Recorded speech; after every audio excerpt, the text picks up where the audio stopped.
ओम नमः शिवाय। आस्था सागर YouTube channel में आपका स्वागत है। रुद्र संहिता के तृतीय खंड के 5वें अध्याय में आज हम महीना हिमालय का तप व वरदान प्राप्ति के बारे में वर्णन सुनेंगे।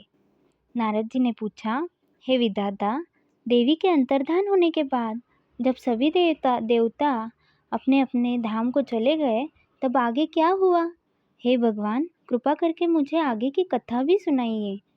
ब्रह्मा जी बोले, हे मुनिश्रेष्ठ नारद, जब देवी जगदम्बा वहाँ सभी देवताओं और हिमालय को आश्वासन देकर अपने लोक को चली गई, तब श्रीहरि विष्णु ने मैना और हिमालय को देवी जगदम्बा को प्रसन्न करने के लिए, उनकी स्तुति करने के लिए कहा। साथ ही देवी का भक्तिपूर्वक चिंतन करने और उनकी भक्ति भावना से तपस्या करने का उपदेश देकर सभी देवताओं सहित विष्णु जी भी अपने वैकुंठ लोक को चले गए। तत्पश्चात मैना और हिमालय दोनों सदैव देवी जगदम्बा के अमृतमयी और कल्याणमयी स्वरूप का चिंतन करते और उनकी आराधना में ही मग्न रहते थे। मैना देवी की कृपा दृष्टि पाने के लिए शिवजी सहित उनकी आराधना करती थी। वे ब्राह्मणों को दान देती और उन्हें भोजन कराती थी। मन में देवी दुर्गा को पुत्री रूप में पाने की इच्छा लिए हिमालय और मैना ने चैत्र मास से आरंभ कर 27 वर्षों तक देवी की पूजा अर्चना नियमित रूप से की। मैना अष्टमी तिथि व्रत रखकर नवमी को लड्डू, खीर, पिठी, श्रृंगार और विभिन्न प्रकार के पुष्पों से उन्हें प्रसन्न करने का प्रयास करती। उन्होंने गंगा के किनारे दुर्गा देवी की मूर्ति बना रखी थी। वे सदैव उनकी नियम से पूजा करती थी। मैना देवी की निराहार रहकर पूजा करती, कभी जल पीकर कभी हवा से ही व्रत को पूरा करती। 27 वर्षों तक नियम पूर्वक भक्ति भावना से जगदम्बा दुर्गा की आराधना करने के पश्चात वे प्रसन्न हो गई। तब देवी जगदम्बा ने मैना और हिमालय को अपने साक्षात दर्शन दिए। देवी जगदम्बा बोली, हे गिरिराज हिमालय और महारानी मैना, मैं तुम दोनों की तपस्या से बहुत प्रसन्न हूँ, इसलिए जो तुम्हारी इच्छा हो वह वरदान मांग सकते हो। हे हिमालय, प्रिया मैना, तुम्हारी तपस्या और व्रत से मुझे बड़ी प्रसन्नता हुई है, इसलिए मैं तुम्हें मनोवांछित फल प्रदान करूंगी। सो जो इच्छा हो कहो। तब मैना देवी दुर्गा को भक्ति भावना से प्रणाम करके बोली, देवी जगदम्बिके, आपके प्रत्यक्ष दर्शन करके मैं धन्य हो गई। हे देवी, मैं आपके स्वरूप को प्रणाम करती हूँ। हे माते, हम पर प्रसन्न होइए। मैना के वचनों को सुनकर देवी दुर्गा को बहुत संतोष हुआ और उन्होंने मैना को गले से लगा लिया।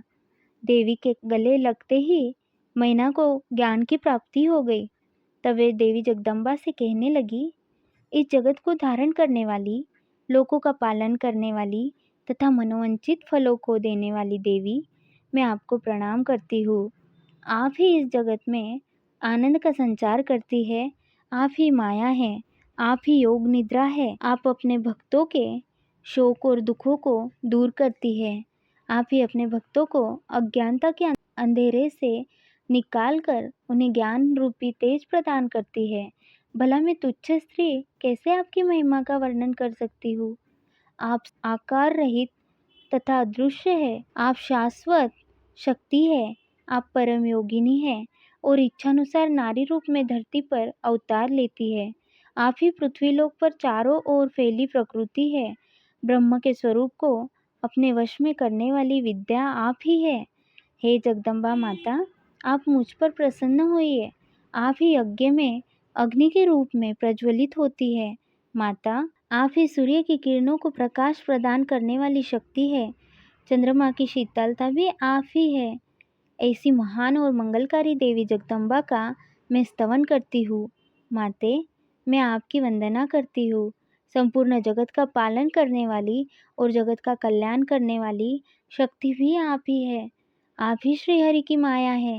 हे दुर्गा माँ, आप ही इच्छानुसार रूप धारण करके इस संसार की रचना, पालन और संहार करती है। हे देवी, मैं आपको नमस्कार करती हूँ। कृपा करके हम पर प्रसन्न होइए।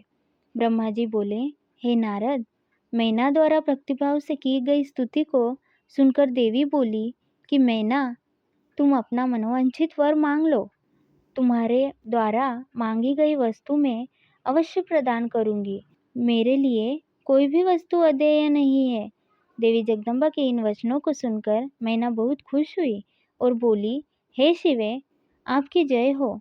हे जगदम्बिके, आप ही ज्ञान प्रदान करती है, आप ही सबको मनोवांछित वस्तु प्रदान करती है। हे देवी, मैं आपसे वरदान मांगती हूँ। हे माते, आप मुझे 100 पुत्र प्रदान करें जो बलशाली और पराक्रमी हो, जिनकी आयु लंबी हो। तत्पश्चात मेरी एक पुत्री हो जो साक्षात आपका ही रूप हो। हे देवी, आप सारे संसार में पूजित है तथा सभी गुणों से संपन्न और आनंद देने वाली है। हे माते, आप ही सभी कार्यों की सिद्धि करने वाली है। हे भगवती, देवताओं के कार्यों को पूरा करने के लिए आप रुद्रदेव की पत्नी हुई है और इस संसार को अपनी कृपा से कृतार्थ करने के लिए मेरी पुत्री बनकर जन्म लीजिए। मैना के कहे वचनों को सुनकर देवी भगवती मुस्कुराने लगी। तब सबके मनोरथों को पूर्ण करने वाली देवी मुस्कुराते हुए बोली, मैना, मैं तुम्हारी भक्तिभाव से की गई तपस्या से बहुत प्रसन्न हूँ। मैं तुम्हारे द्वारा मांगे गए वरदानों को अवश्य ही पूर्ण करूँगी। सर्वप्रथम मैं तुम्हें 100 बलशाली पुत्रों की माता होने का वर प्रदान करती हूँ। उन 100 पुत्रों में से सबसे पहले जन्म लेने वाला पुत्र सबसे अधिक शक्तिशाली और बलशाली होगा। तत्पश्चात मैं स्वयं तुम्हारी पुत्री के रूप में तुम्हारे गर्भ में जन्म लूंगी। तब मैं देवताओं के हित का कल्याण करूंगी। ऐसा कहकर जगतजननी परमेश्वरी देवी जगदम्बा वहां से अंतर्धान हो गई। तब महेश्वरी से अपने द्वारा मांगा गया अभिष्ट फल पाकर देवी मैना खुशी से झूम उठी। तत्पश्चात वे अपने घर चली गई। घर जाकर मैना ने अपने पति हिमालय को भी अपनी तपस्या की पूर्णता और वरदानों की प्राप्ति के बारे में बताया, जिसे सुनकर हिमालय बहुत प्रसन्न हुए। तब वे दोनों अपने भाग्य की सराहना करने लगे। तत्पश्चात कुछ समय बाद मैना को गर्भ ठहरा। धीरे धीरे समय व्यतीत होता गया। समय पूर्ण होने पर मैना ने एक पुत्र को जन्म दिया, जिसका नाम मैनाक रखा गया। पुत्र प्राप्ति की सूचना मिलने पर हिमालय हर्ष से उद्वेलित हो गए और उन्होंने अपने नगर में बहुत बड़ा उत्सव किया। इसके बाद हिमालय के यहाँ 99 और पुत्रों ने जन्म लिया। 100 पुत्रों में मैनाक सबसे बड़ा और बलशाली था। उसका विवाह नाग कन्याओं से हुआ। जब इंद्रदेव पर्वतों पर क्रोध करके उनके पंखों को काटने लगे तो मैनाक समुद्र की शरण में चला गया। उस समय पवनदेव ने इस कार्य में मैनाक की सहायता की। वहाँ उसकी समुद्र से मित्रता हो गई। मैनाक पर्वत ही अपने बाद प्रगटे सभी पर्वतों में पर्वतराज कहलाता है। ओम नमः शिवाय।